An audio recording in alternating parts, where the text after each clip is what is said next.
Good afternoon. I hope all is well with you today. Today is the day the Lord had made. Let us rejoice and be glad in it. It's a good day. It's a really good day. So, I was reading, the Bible again, as I usually do. And after Belshazzar died, when Daniel told him that he was going to die and that his kingdom was going to be given to the Medes. So now Darius the king took over. He became king and he treated Daniel with favor because Daniel was very, very popular. And I could conclude he was very popular because of his exploits with God, all the great things that God did through him. So Darius had him in high esteem. So when Darius is now King Darius, he took over. Daniel became a president of the kingdom. And matter of fact, there were three presidents during this time period. And Daniel was the top president. There were a lot of princes, and there were three presidents. Daniel being the main president, he was the top president. So what happened is, I should say was, because this happened in the past. The princes, Princes, and the other two presidents and whatnot, they didn't like all the prestige that Daniel had. And they knew that Daniel worshiped God, the creator of the heavens and the earth. And they were feeling jealous because of all of his power and prestige that he was given by King Darius. So they came up with a strategy to destroy him.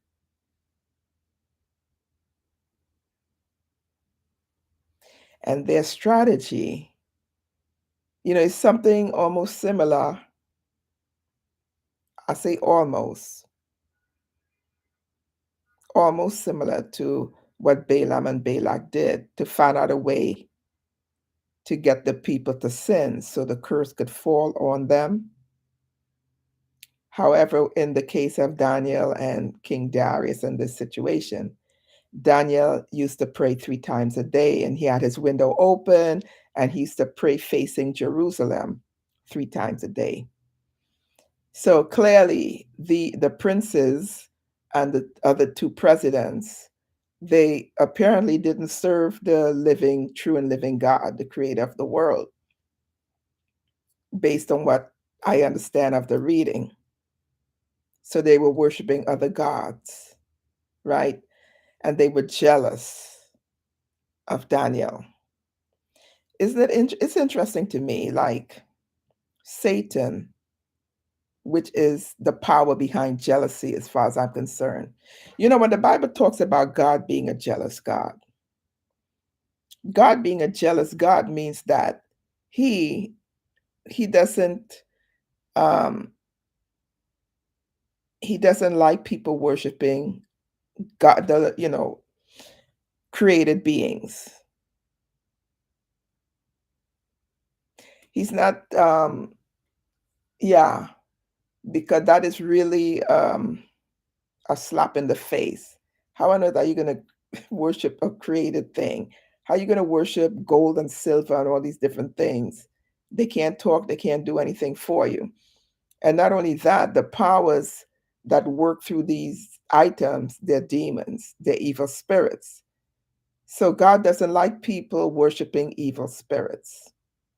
So jealousy is like it's like a form of, like anger, because God doesn't like people worshiping evil beings.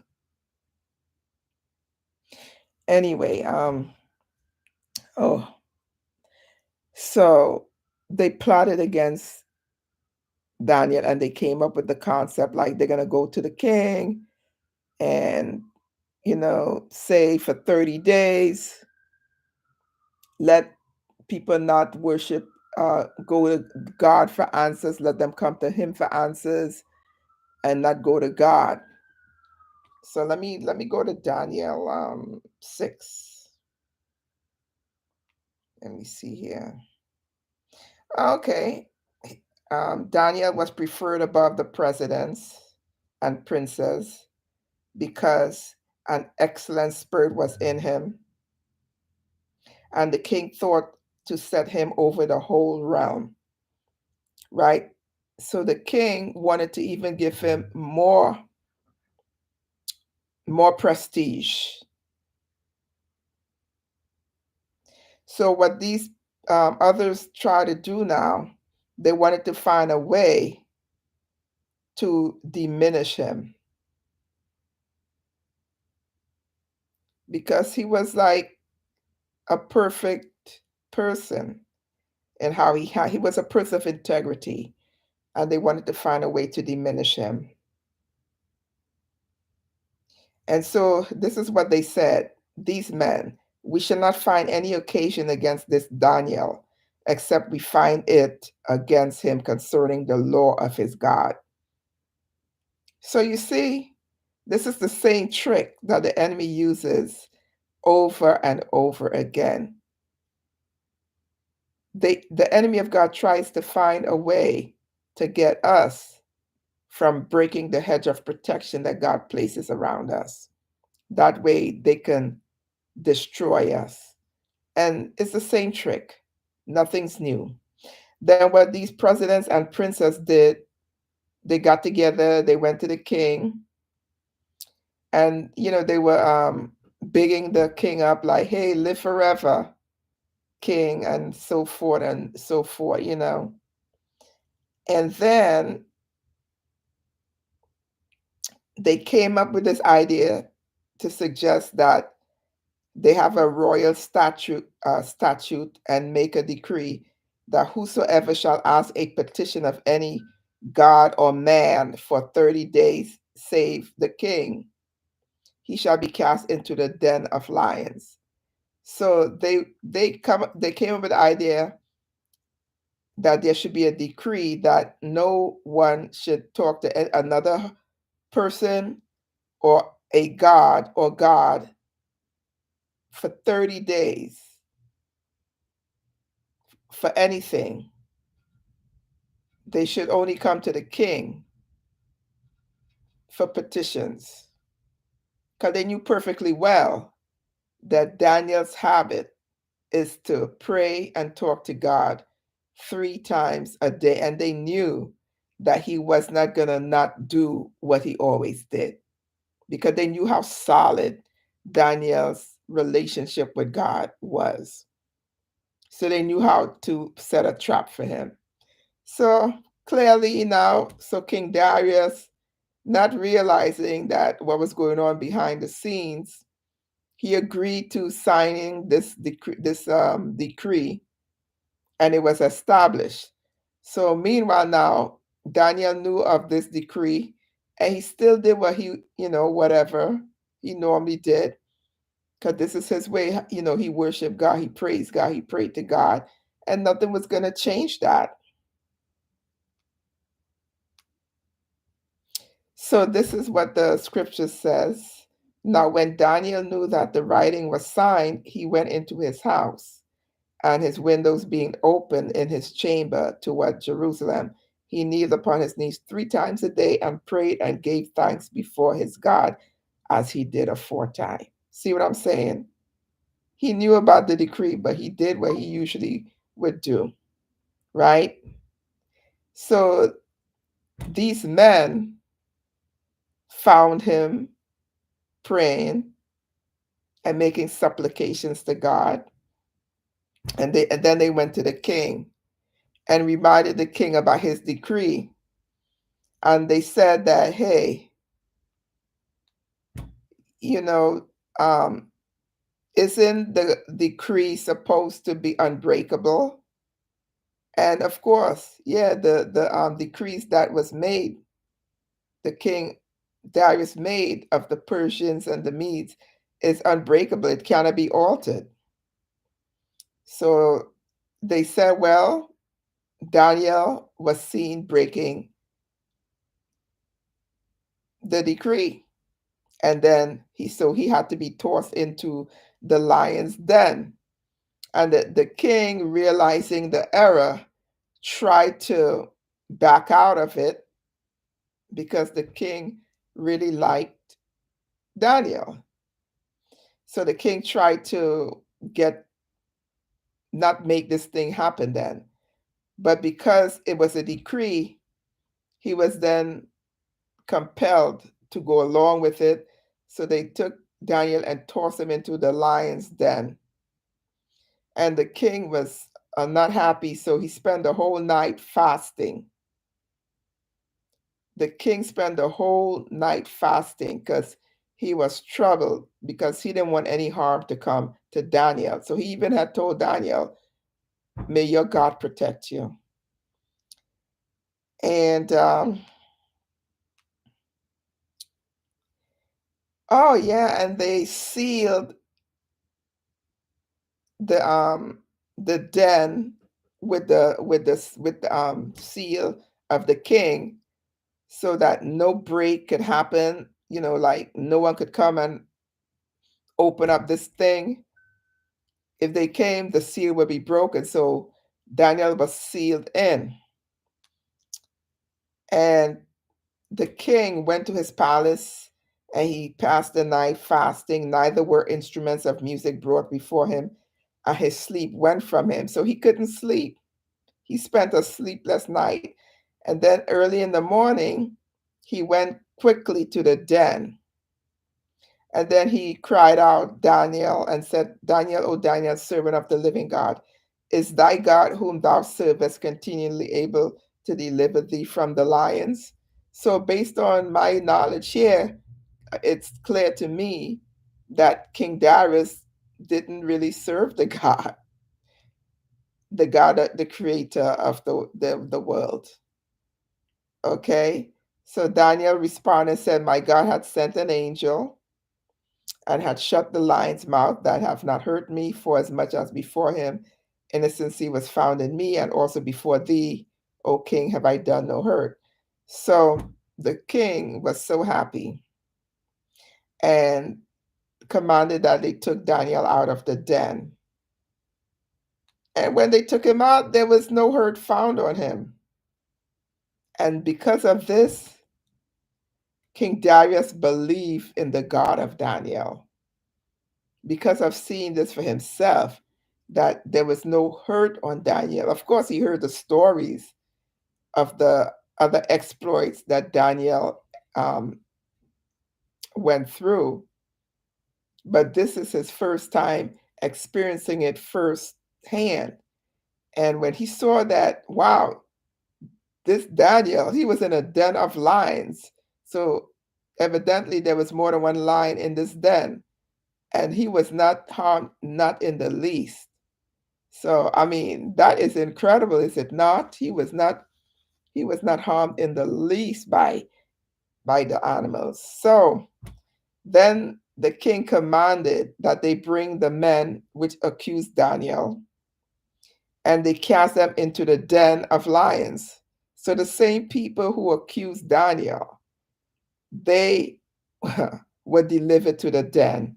Not only the people who accused Daniel, their children, their wives. You see what happened here? Their children and their wives were also thrown into the lion's den. This is some deep stuff here. And the lions had the mastery of them and break all their bones in pieces.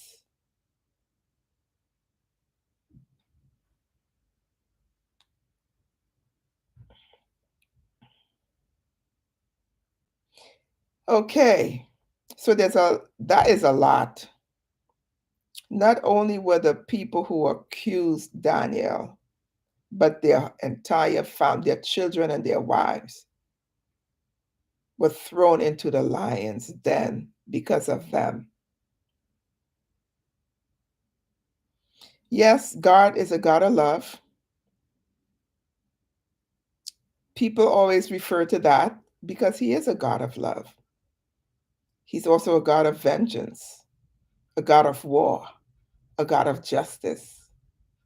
There are many, many adjectives to describe God.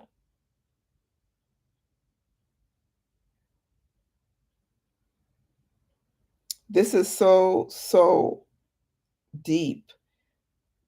Even their children, and God loves children, even their children and their wives who did not participate in the setting up of the situation, they were thrown into the lion's den. So I'm wondering what lion's den did our family throw us into that we actually actively did not participate in. You understand what I'm saying? So the evils that's in our bloodline can impact us. We can be tossed into the lion's den because of our parents,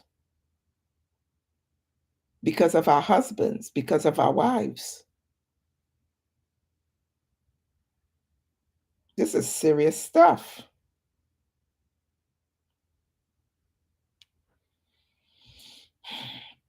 I remember years ago when I used to read all these things. I'm like, oh my God, God, you're killing all these people. You're killing children. You're causing children and the women who didn't actively participate in these situations to die. But you know what? I'm not God. I'm not going to question God. God did what he did and he knew why he did it because he is God.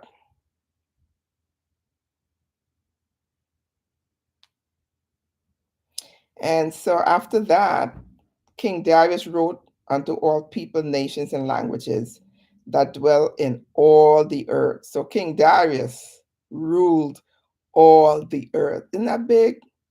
He ruled everything. And he said, peace be multiplied unto you. I make a decree that in every dominion of my kingdom men tremble and fear before the God of Daniel, for he is the living God and steadfast forever, and his kingdom that which shall not be destroyed, and his dominion shall even be even unto the end. He delivereth and rescueth, and he worketh signs and wonders in heaven and in earth, who had delivered Daniel from the power of the lions. So Daniel prospered in the reign of Darius and in the reign of Cyrus the Persian. Wow. So who can stop what God intends to do? Who can stop God? If you're protected of God, who can override God's purpose for your life? Who can override God's favor for your life? Who can do so?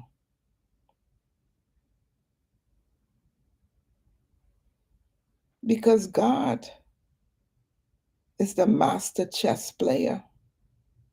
You know, I like to play chess. I wish I could meet someone who I can enjoy a really, I haven't played in a while because I haven't really come across anyone who plays chess. But I learned chess from my ex-husband, and I really like chess. I love strategizing. I love the mental gymnastics that go into, moving the pieces around on the chess table. So that's why I call God the master chess player.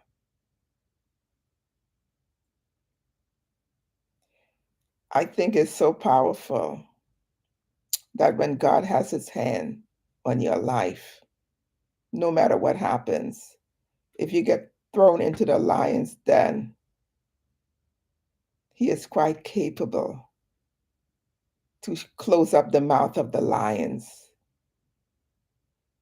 and have you taken out whole without being touched by the lions in your life. The lion's den has no power over God because the lions is a creation of God. God is God and he can do all things. He can close up the mouths of your enemies so that their words cannot harm you. And the same people who plotted against you, they will be the ones who get devoured by their own activities that they plan to harm you. And meanwhile, you will come out unscathed.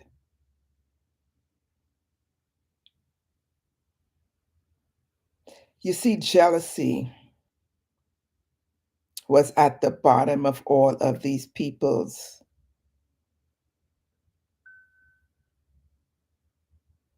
feelings towards Daniel.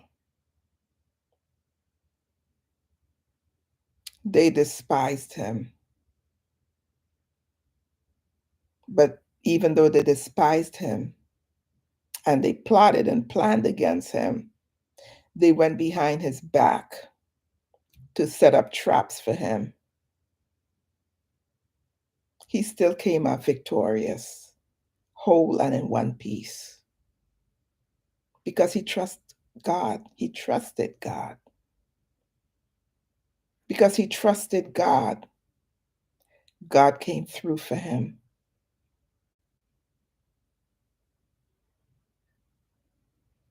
When you trust God, he will come true for you. All your haters will face the consequences of their plots against you. You don't have to lift a finger.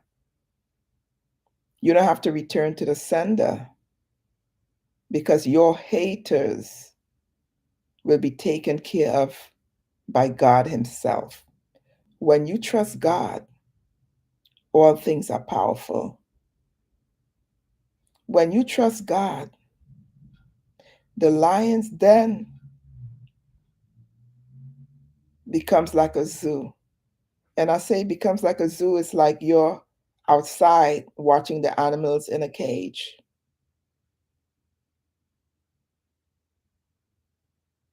I hope you understand what I'm saying.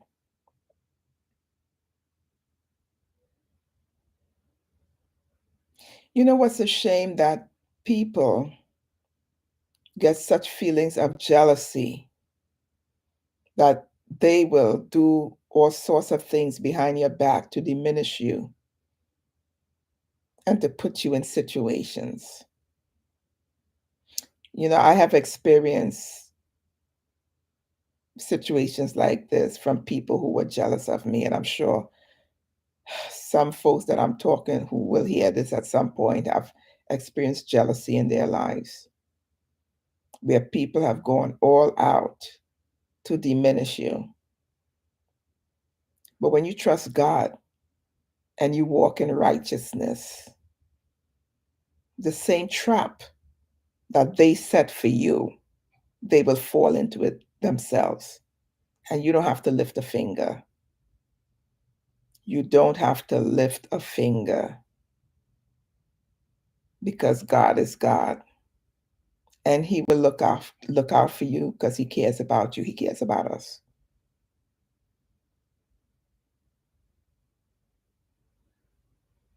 And do your best not to be jealous of people and plot and plan against them because that doesn't really make sense. It doesn't make sense. You know, you know what I really truly wish? I wish people would stop being jealous of other people and whatever they accomplish because you don't know what these people have gone through to have what they have. And I also wish people stop counting other people's money. Let people live.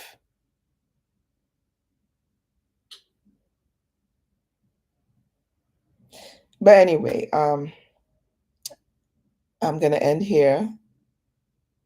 Whoever listened to this, whenever you listen to this, I hope this has spoken to you in some way.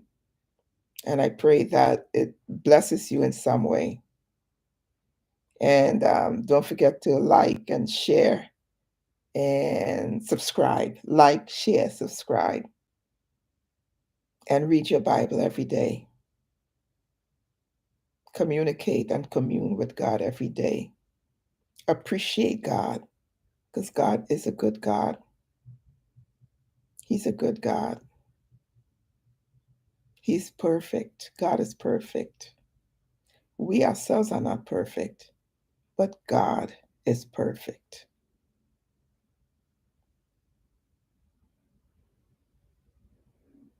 What would you do if you were in Daniel's shoes? Would you not pray to God and continue on as before? If some decree is made that threatens your livelihood, threatens your life,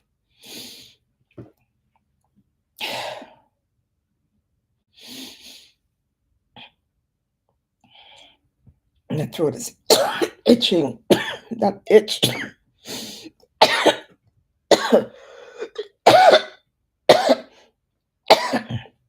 That itch is very, very annoying. Yeah, what would you do if some decree that's made, if you don't take this, you won't be able to go to the store and buy food. If you don't take this, you won't be able to get a job. You won't be able to work. If you don't do this, you won't have any money. What would you do? Anyway, God makes a way out for those who trust Him. Remember that. He makes a way out.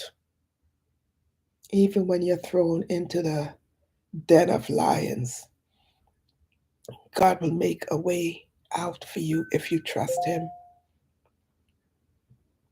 Remember, if or when you're thrown into a den of lions, I'm repeating myself, and you trust God, He will make a way out for you. And I'm also going to add something that Shadrach, Meshach, and Abednego said. If He doesn't make a way out for you, it is what it is. Still trust God, no matter what happens. Even if He does not make a way out for you, still trust Him. That's what Meshach, Shadrach, and Abednego said. They said, even if He doesn't show up for us, we're still going to trust Him. We're still going to rock with Him. Will you still rock with God if He doesn't take you out of the den of lions and He allow you to be consumed? What will you do? Anyway, I am gone. Whenever whoever listens to this, I hope it blesses you. So I will see you when I see you.